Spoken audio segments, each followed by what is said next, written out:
The LinkedIn Podcast Network is sponsored by TIAA. TIAA makes you a retirement promise, a promise of a guaranteed retirement paycheck for life. Learn more at TIAA.org/promises pay off.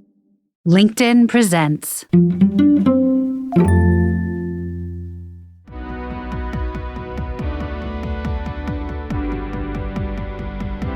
I'm Morra Aarons-Mele, and this is The Anxious Achiever, the show that looks at the intersection of mental health and work, and how we can all do both better.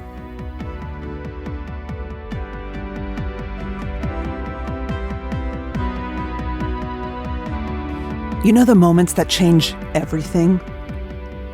Sometimes we think about these moments as negative, moments where we've lost control, we've hit rock bottom, where something was so painful that we needed to drastically change our life. These moments, of course, can be really powerful and they can be catalysts. And the thing is that our relationship changes, right? It changes with them as they end up further and further back in the rearview mirror of our lives. My guest today is Dan Harris, who many of you probably know. Dan is sort of an uber anxious achiever, and his work has been so helpful for me. He's an author and he's host of the 10% Happier podcast. He's an advocate for meditation, and he got here because of where he was. Best summarized as a fairly well-known incident from his days as a reporter and anchor on ABC News, where in 2004 he suffered an on-air panic attack. That event changed his life, and it put him on the path of entrepreneurship and being a steward of mental health practices like mindfulness meditation. Dan wrote a book about his journey, 10% Happier, How I Tamed the Voices in My Head, Reduced Stress Without Losing My Edge, and Found Self-Help That Really Works, a true story. And he's celebrating the 10th anniversary of that book with an updated version. I spoke with him about his career trajectory, how his views have changed, and where he sees mental health and work in today's world.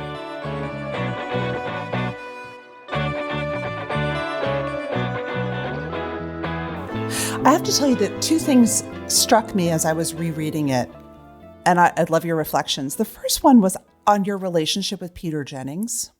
And all the coverage since, and all the many people who call me up and say, my boss is toxic, they're making me so anxious, help, what do I do?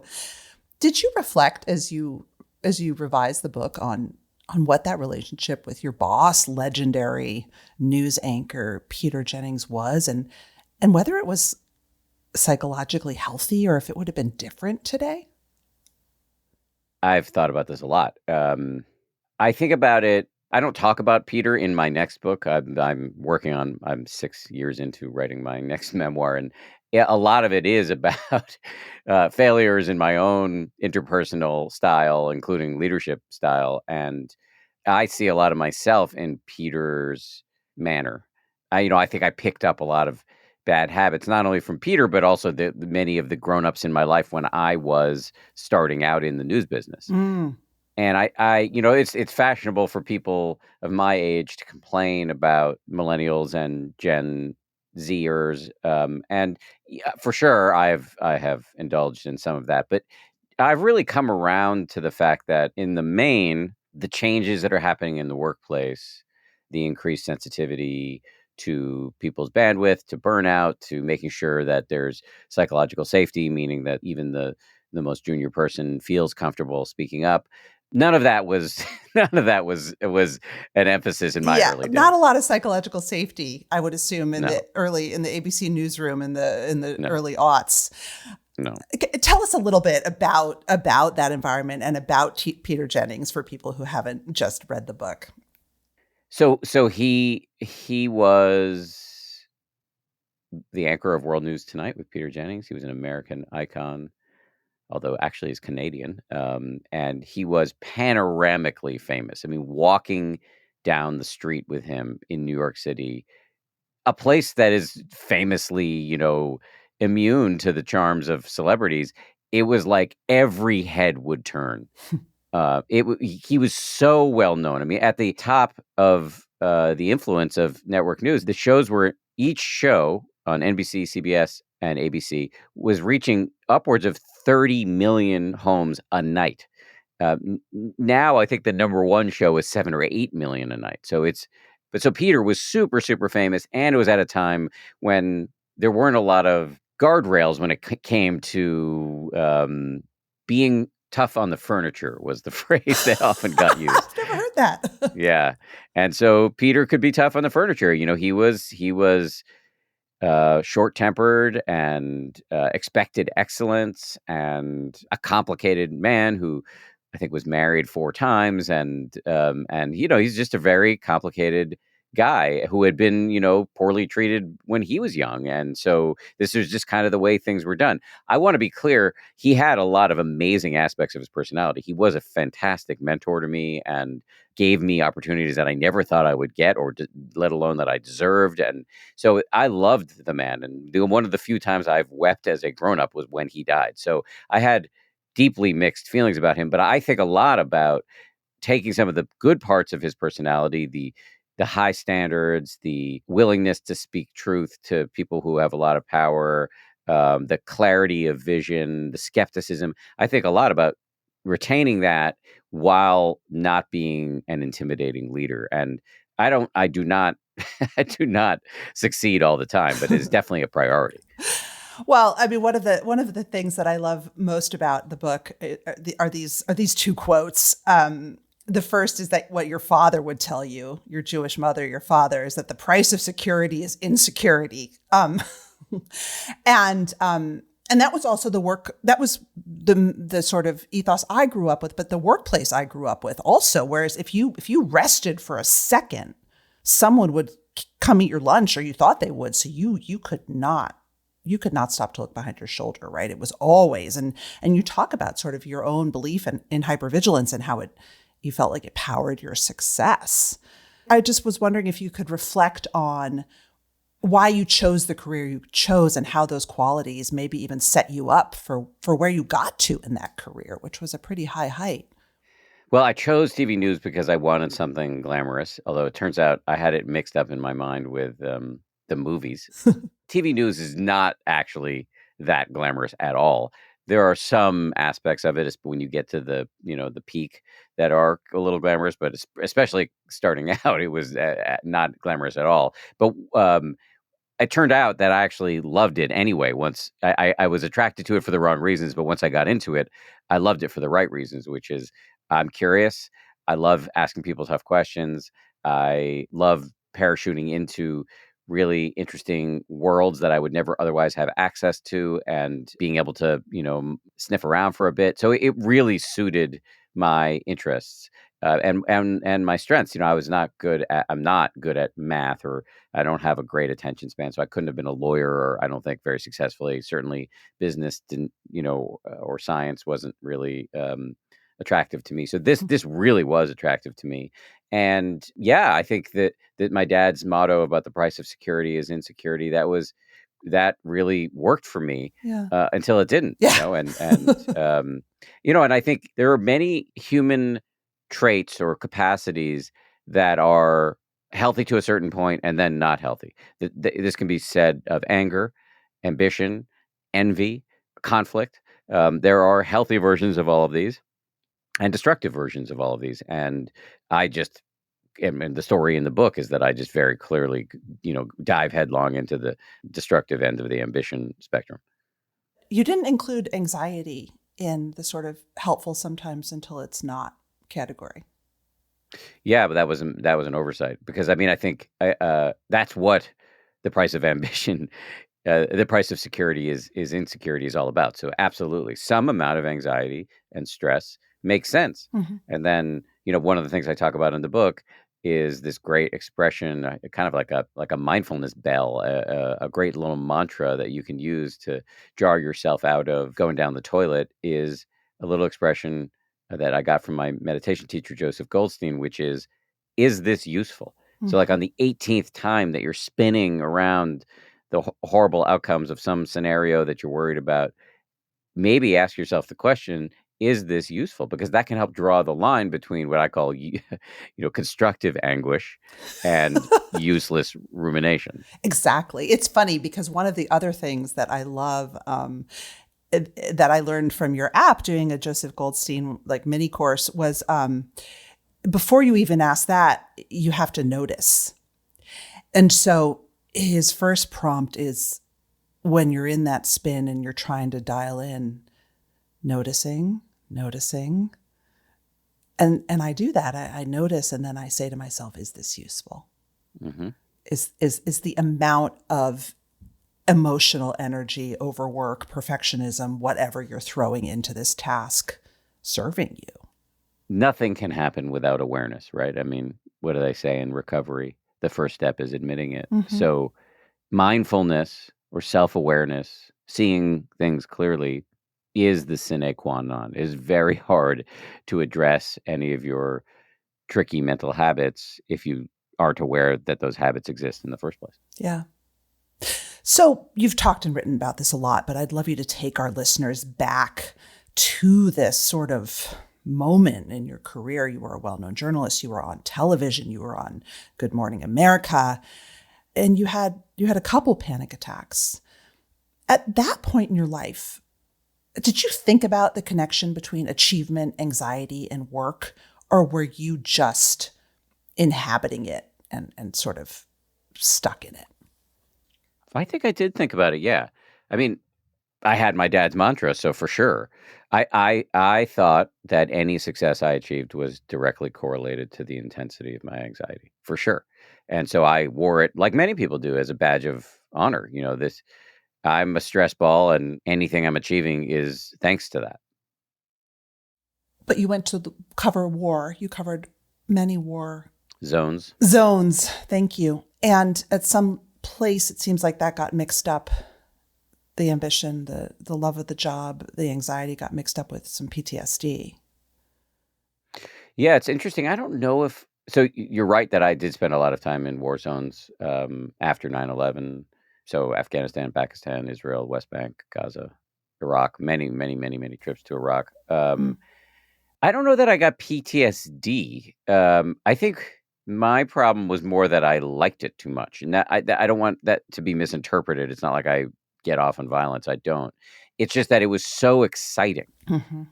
It was so thrilling, and it felt so important that when I came home, everything else seemed flat.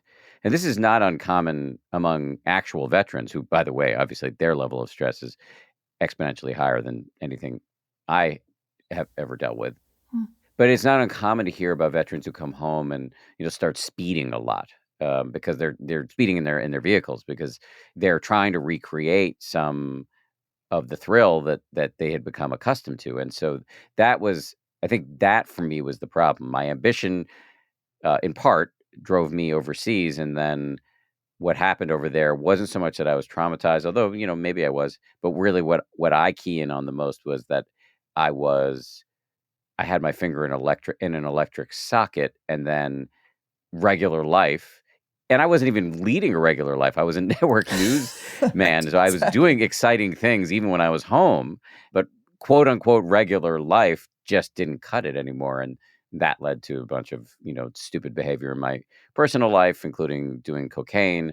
And that, even though I wasn't high on the air, that cocaine use was enough to change my brain chemistry to make it more likely, for me to freak out, according to my psychiatrist, on Good Morning America, which was, deeply unpleasant. What was the immediate aftermath of the panic attack like? Did your bosses know? Did people know? I remember that Charlie Gibson, who was the main anchor of Good Morning America at the time, bolted out of his chair to run across the room to the desk I was sitting at to check on me. And then, the executive producer, a guy named Ben Sherwood, who went on to be the head of all of ABC News and then the head of all of ABC, he was in my ear, really worried. So people, and, the stage managers, everybody was concerned. I knew what had happened, but I lied about it because I thought if I admitted that I had had a panic attack, I would be disqualified from being on the air. So I just said, I don't know what happened. And then the next hour, I had to go back on to do another news update, and I was fine. My mom, who at the time was a practicing physician, she saw it, called me backstage, and she knew exactly what had happened, and she got me a shrink. Was this your first panic attack? I had panic attacks when I was 14 and 15, smoking weed. So I knew I had that capacity, and I'd had a few moments on the air where I got very, very nervous and was like hyperventilating a little bit, but it wasn't like it wasn't a full on thing. This was the real deal. The real deal. What is the real deal? The real deal is, I don't know if you haven't had a panic attack, you have, but if anybody listening hasn't had a panic attack, often people think they're having a heart attack because you feel like you're dying. In that, and in one sense, your brain really is computing inappropriately what's happening as a mortal threat. So it's kind of amazing what the body does in a situation of perceived mortal threat. Your heart starts racing and your mouth dries up. That I don't fully understand why. You sweat, and I think that's because if you're going to be if you're going to be fighting off an animal, you want to be slippery. The blood drains out of your extremities, but then I think that's because if you get cut, you don't want to bleed as much. So the body's doing all this incredible stuff that happens to be deeply inconvenient if you're trying to anchor the news or do any public speaking or something like that. But it is kind of incredible what the organism will do to protect itself. And so this fight or flight response that we evolved for is brilliant, and it's being triggered inappropriately in modern life. Right. And can be triggered in lesser ways, right? By a meeting. If I had a nickel for everyone who has intense physical symptoms before they meet with their toxic boss for their weekly check-in. Yeah, for sure. Yeah. Or elevators. I have really bad claustrophobia, so MRI, elevator, like that.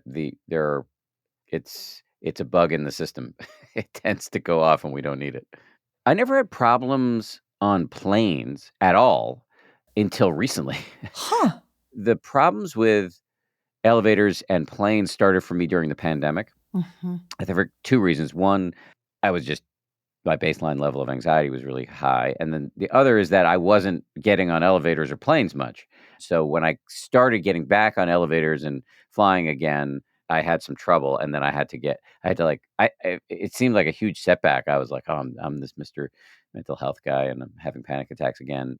However, I went back and got some what's called exposure therapy, where I would literally ride in an elevator with my shrink to get used to the discomfort, and it really worked. It really worked. Really? Yeah. Oh, yeah.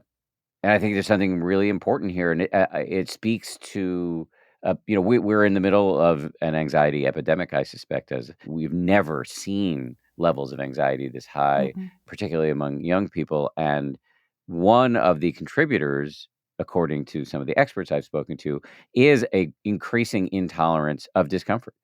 We have created a world that is so free of friction, where you can get a ride by opening an app. You can get food that shows up very quickly. You can find out what's happening in Kuala Lumpur through an instant access to a webcam. Whatever it is, there's so little friction in modern life that for some of us, when we feel uncomfortable, it feels deeply wrong, and we're not used to it, and then we spiral. So I think one of the things that really needs to happen is that we need to get more intimacy with discomfort and more of a tolerance for it. Okay, so one of the things that is interesting to me about what you mention a lot is that you're fidgety. And that you refer to this like you have a short attention span, and clearly you're like a high dopamine seeker, right? A lot of the people that I work with who are really high achieving, who are anxious achievers, we don't actually have a lot of toleration for stillness.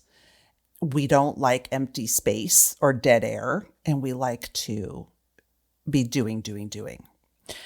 And I think actually you've actually done work on meditation for fidgeters. So I want you to talk about your experience being fidgety and how that played into your career, for good and ill. Yeah, I mean, I don't have the greatest attention span, and there were many things about the news business that were congenial to a brain like mine.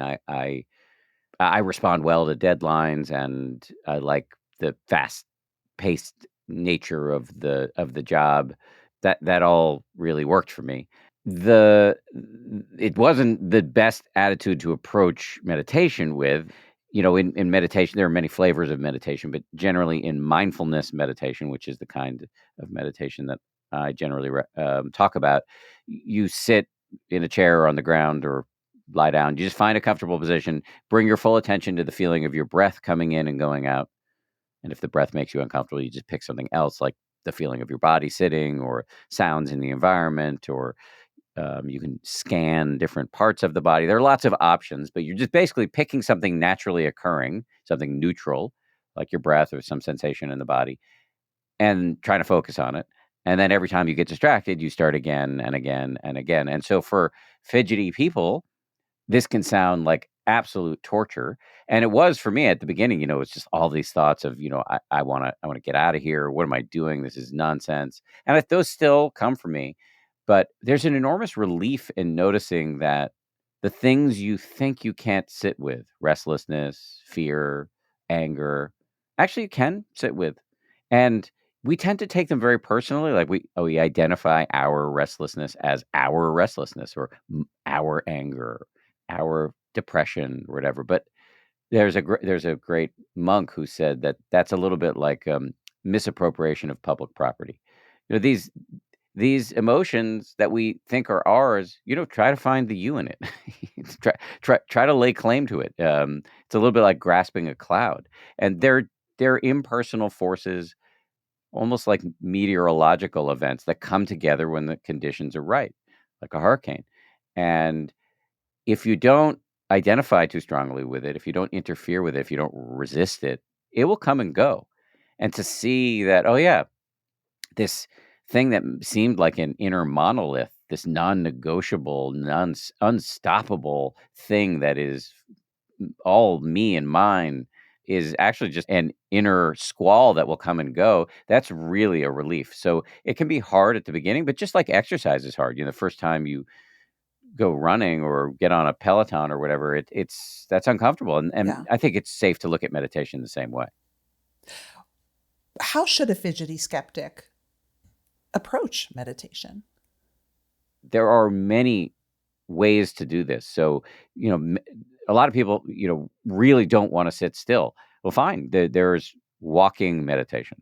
There's meditation that you can do while you're out taking a walk, or there's a formal style of walking meditation, which I would recommend really as a great way to start, especially if you have attention challenges.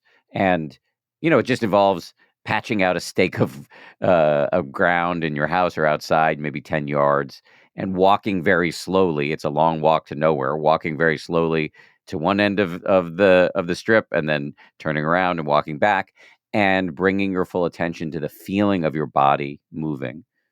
If you're having trouble focusing, you can use the little mental notes like lift, move, place with your feet and legs. And then every time you get distracted, which will happen a million times, you start again and again and again. And people assume when they see how distractible they are that that's failing at meditation. But actually, it's success, because the whole game is just to see how wild your mind is, so that the wildness of your mind, your anxiety, your hangups, they don't own you as much. And so this is what the practice is doing. There's nothing special about the breath. There's nothing special about the feeling of your body as you're doing walking meditation. The point is to bring you into what's happening right now, out of your spiraling thoughts. Out of the past or the future, right? Yes, the past, the future, comparing yourself to other people, planning, expletive-filled speeches you're going to give to your boss, whatever it is, and then you're trying to tune into something neutral and based in your senses. And then your thoughts are going to come marching back in, like busting through the wall like the Kool-Aid man all the time. And that's fine, actually, because the benefit is the more that happens and the more you see it, the more you understand like what your mind is doing all the time. And then you can learn how to not be so yanked around by all of your thoughts and emotions.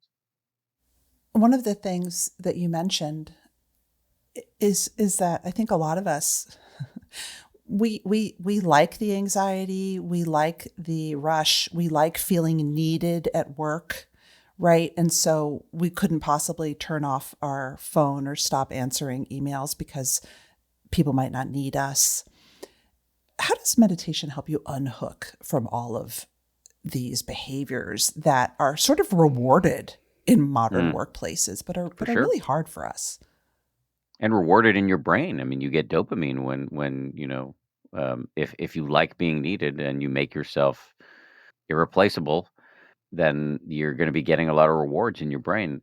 But you know, I would say that there's a reason why I call the book 10% Happier. It's not like it's going to solve all of your problems. These grooves run deep. These these neural pathways are well established for us, and it takes a while to develop new habits.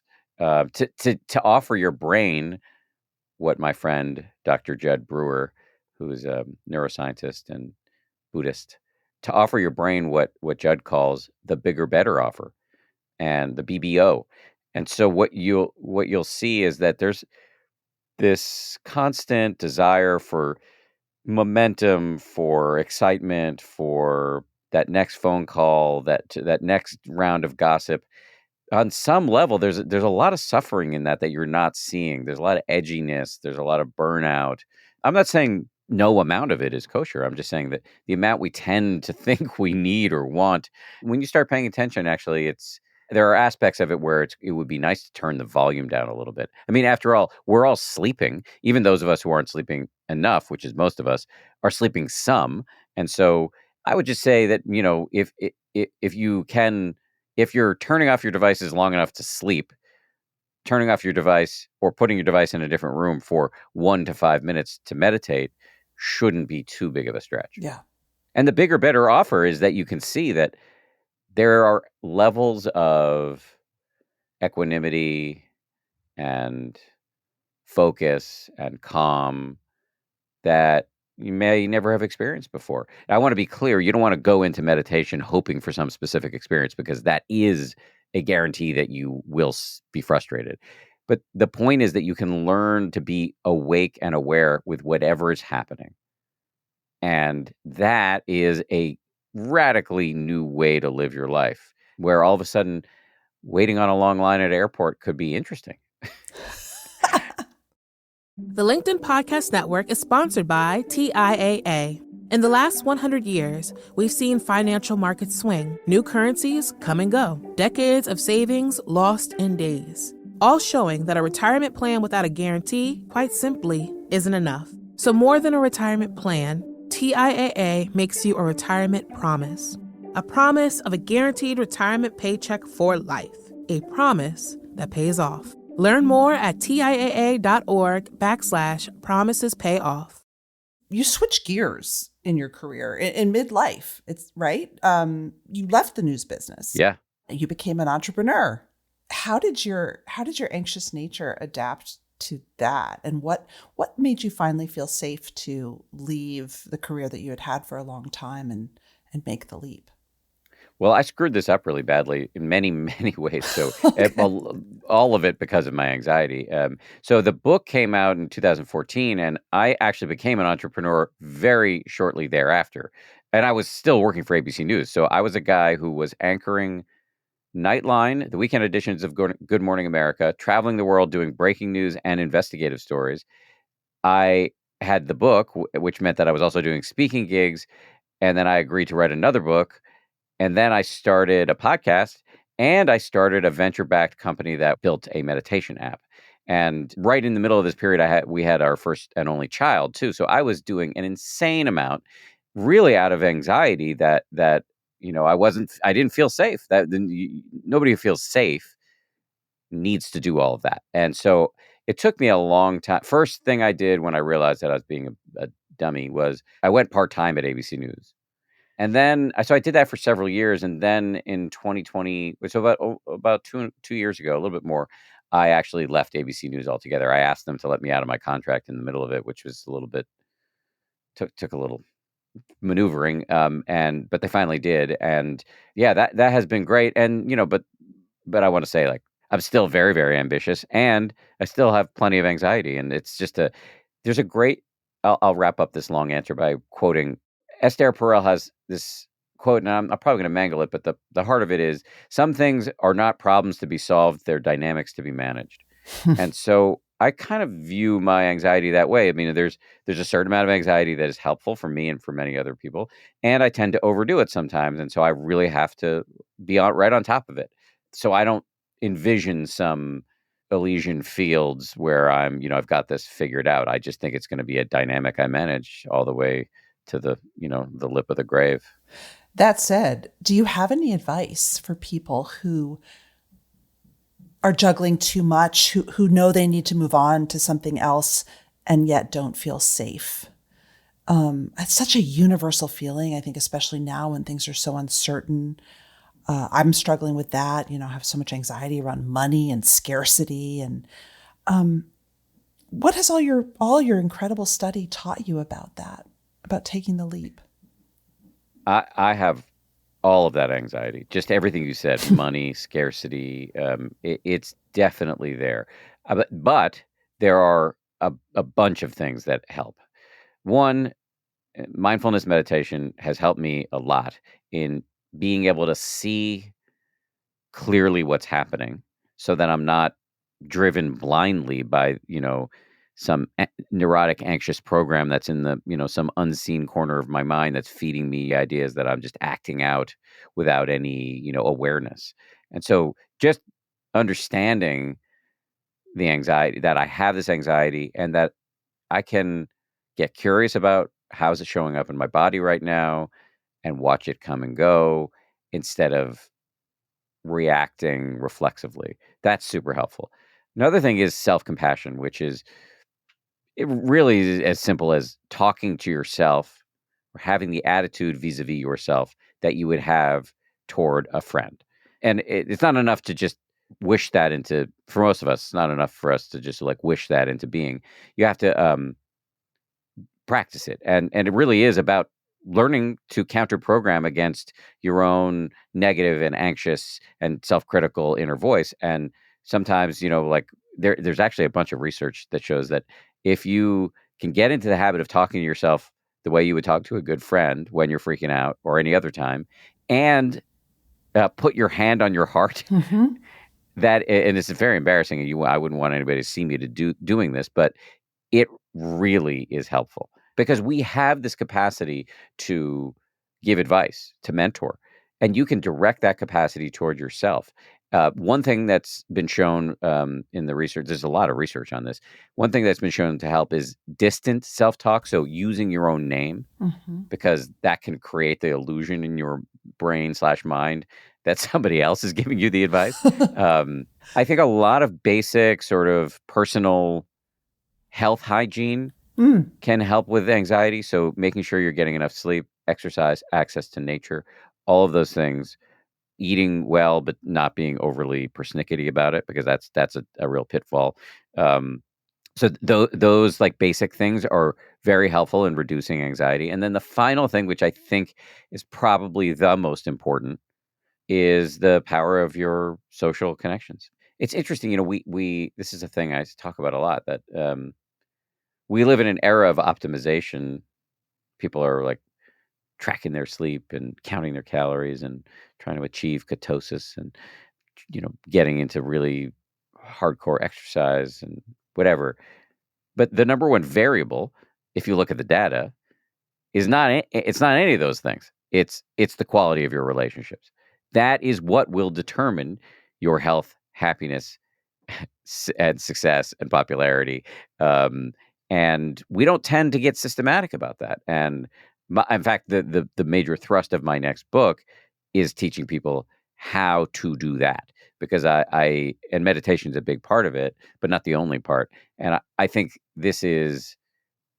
And by the way, we talked earlier about a major contributor to anxiety being an intolerance or discomfort, but I think another major contributor to anxiety is that we're living in anti-evolutionary ways. We evolved as social animals, and we're living in an individualistic, consumer-oriented culture that denies us of what we know we need to thrive. And there are ways to work against that, just like by being very intentional about making sure you're getting enough social contact, and that it's actually called social hygiene. Being serious about that is, And we talk a lot about it on my show. Being serious about that will help you with your anxiety for sure. I think I recall you saying that your personal devotion to exploration of the metta practice is a piece of your next book, but also maybe has guided some of this. And I was wondering if you would tell us about what the metta practice is, why it's helpful for you, and you could even share a couple lines. Yeah, it's very helpful for me, and it's the next book is about love. I mean, that's what we're talking about here. Love broadly defined, and it's an omnidirectional inner capacity, meaning that self-love is part of it. And I think this is the life skill par excellence. This is, if you're interested in longevity, if you're interested in success, if you're interested in mental health, all the data point in this direction. And yet the culture is not pointing us in this direction. And so No. what's going on there? The Buddha, 2,600 years ago, came up with a practice that we often translate as loving kindness. The ancient word is metta, M-E-T-T-A. And he designed this practice as an antidote to what? Fear, anxiety. The story is that a lot of the monks were out and living in the middle of the forest, a lot of wild animals out there, so it's terrifying. Lots of crazy noises. You don't know what's happening, and so he developed this practice that this has been shown by modern scientists to really help with lots of things. So the Buddha was a genius, and it's an annoying practice. I'm not going to lie to you. At least for me, at first, you basically envision a series of beings. So usually start with an easy person, could be like a kid or your pet, and then you repeat 4 phrases. May you be happy, may you be safe, may you be healthy, may you live with ease. And then you move from the easy person to yourself, and then to a mentor, and then a neutral person, somebody you see often but overlook, then a difficult person. I often say best not to start with like Pol Pot or something like that. Just go to a mildly annoying person, and then all beings everywhere.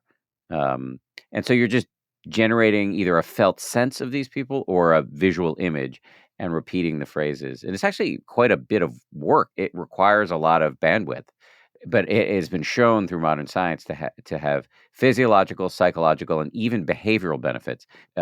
Little kids, preschoolers who are taught this practice, become more likely to give their stickers away to kids they don't like. And so I just think it's helpful for you in so many ways to just turn the volume down on your anxiety, turn the warmth on in your mind so that your inner weather is balmier, which will lead to improved relationships with the people in your life, which will in turn reduce your anxiety, which will in turn improve your relationships and then reduce your anxiety even further. I call this the cheesy upward spiral. It's not like I'm on an unbroken circular, route to heaven. I go down the opposite, the toilet vortex, all the time. So it's, the spirals are perennially available to me. But just to know that this alternative is there is immensely powerful. I have to tell you that I went through a really difficult. I sold my business of many years, and it was a difficult acquisition. And at the lowest point of our relationship, I forced myself to see the person who I was having so much difficulty in my metta practice and offer her loving kindness, inspired by your app and Sharon Salzberg's work. And it was the only time we connected. I texted her and I said, "This is what I'm doing." And I could tell that her gratitude for it was so real. It was like in our tortured 2-year relationship, it was the only time I felt like, because she also meditated, that she heard me. Yeah, I mean, that may not work with everybody, and you don't have to tell them. Right. You don't have to tell them. That old expression, I'm going to mangle this too, but something like desire for revenge is like taking poison and hoping the other person dies. And so this rage, and I feel it too, but believe me, I've got plenty of conflict in my life. Well, not that much, but I certainly have it. And I can, anger is not hard for me to access, but it's not very helpful for me. It's very easy for me to tip over into the destructive, unhealthy kind of anger. And it just went, if you can, the Dalai Lama talks about this a lot in a very compelling ways. And this is a guy who's had a lot of conflict in his life with a little country you might have heard of called China. And he talks about how if you can train yourself to approach all of these things from an altruistic standpoint, the wanting of the best for everyone instead of rage and hatred and anger, it doesn't mean you're going to be a doormat. It doesn't mean you're not firm. But if you can keep yourself out of toxic rage, then you're able to access the full brilliance of the human brain and mind, because there's a coiling, a stress, a constriction to anger that really that limits your creativity. And metta practice has been shown to literally improve people's peripheral vision. Wow. So it's a new way to think about the world. Well, it's actually an old way, but new for most of us. Right, exactly. I'm going to end the interview coming full circle to where we started with thinking about your original bosses in a different age. I want you to answer the question that I get from my readers and listeners all the time, which is, my toxic boss is making me so anxious. I'm not sure I can keep going to work. What should I do? Yeah, well, this is kind of rhymes with the answer you asked, the question you asked me earlier that I didn't fully answer. I now realize, like, well, what do you do if you know you need to make a change, you're overburdened, and you're feeling unsafe? I think the thing I would say to both of those, like, what do you do if you're overburdened, burned out, and you know you need to make a change, but you're worried about doing it? And I've got a toxic boss. What do I do about that? I think the first thing I would say to both of those is, that sucks. That's really hard. And I think you should give yourself permission to see clearly that this is a tough position. Mm-hmm. There's no need to like sugarcoat it or be overly stoic about it. I mean, that is hard. And every situation is unique. So it's hard for me to give universalized advice. Everything kind of depends on your economic situation, the number of alternatives assuming you available want to to you keep in your the job, market. that's where I think your advice is helpful, because I have a toxic boss, I'm nauseous, I have migraines. Help. It doesn't mean I'm going to quit tomorrow, right? It means I need a way to work with this. Yes. Well, there are a bunch of communication skills. So if you don't want to quit, or you can't quit, which is a reality for a lot of people, there's no silver bullet. But there are a bunch of communication skills that can be really helpful. I'll recommend a book. The authors are Dan Clerman and Mudita Nisker. They're a married couple. I think it's called Let's Talk. Anyway, I've worked with them for 5 years, and they've really helped me with my interpersonal communication style. And so one trick that really works to disarm people, and there are many, but this is the one that's coming to mind, is called reflective listening. You've probably talked about it before. I'm sure you know what it is, but for anybody listening, if you're new to this, it's when somebody says something to you, no matter how obnoxious it is, instead of reacting to it, you repeat back the essence of what you've heard in your own words. So it doesn't, you don't have to take the bait on what the person's saying. You just repeat it back. Oh, so you're saying X and Y. That is so deeply and primordially pleasing to people that it tends to be a really disarming. And if they correct you, if they amend their statement, then you reflect the correction and you reflect them into submission. And then once they feel fully heard, because that's usually what's going on here, then you can make your point. And I'm not saying this is going to be a silver bullet. This is a thing to try. And then I also say, I also believe that over time, there are scenarios that might reveal themselves to be intolerable. And so starting to think about how you can extricate yourself might be something you really have to look at. Is there a meditation on your app or that you're aware of that someone who's listening and thinking, this is me, and I don't know how to get out of my anger into a thinking place? Is there a meditation that would help? I just think this meta practice is useful for this. Yeah. For a number of reasons. I mean, because my favorite meditation teacher is a guy named Joseph Goldstein. We're very close. And he has this little expression: if it's not one thing, it's another. So life is always going to be challenging. I mean, I'm making too many references here, but I was just reading this great novel, The Bee Sting, and at some point in the novel, the one of the characters makes a reference to how they always thought life was going to be an unbroken upward trajectory, like you always get, iPhone upgrades. But that is not how life works. It's up and down. It's hard. And so right now your problem is a toxic boss, but there's always going to be a problem, right? And so loving kindness is very helpful because it can help you over time. It's not going to be a miracle cure, but over time it can help you take it easier on yourself, to develop your capacity for warmth for other people, to develop your capacity for gratitude for other people, and to maybe tune into even the positive aspects of your difficult person, and to see that everybody's acting out their stuff. That's another Josephism. Like, we're all, I don't know if I want to say doing our best, because some people really don't appear to be doing their best, but we're all just acting out our conditioning, the stuff that happened to us when we were children, the trauma we inherited from our ancestors. And again, this is not to excuse or condone the behavior you're dealing with. It doesn't mean you need to invite them over for dinner.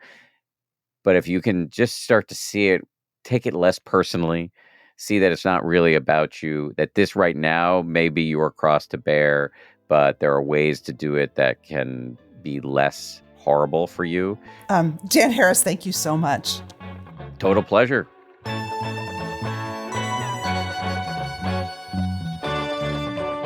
That's it for today. Our show is produced and edited by Mary Dew. Our assistant producer and sound engineer is Nick Krinko. Many thanks to the LinkedIn Presents family and to all our guests for sharing their stories. If you love the show, tell your friends. I would love you to leave a review because they really matter in helping the show get found. You could also follow us or subscribe. If you have a question for me or you want to submit an idea for the show, find me on LinkedIn, where you can follow me, message me, I promise I'll write back, or subscribe to my newsletter for more from the Anxious Achiever world. Thanks for listening.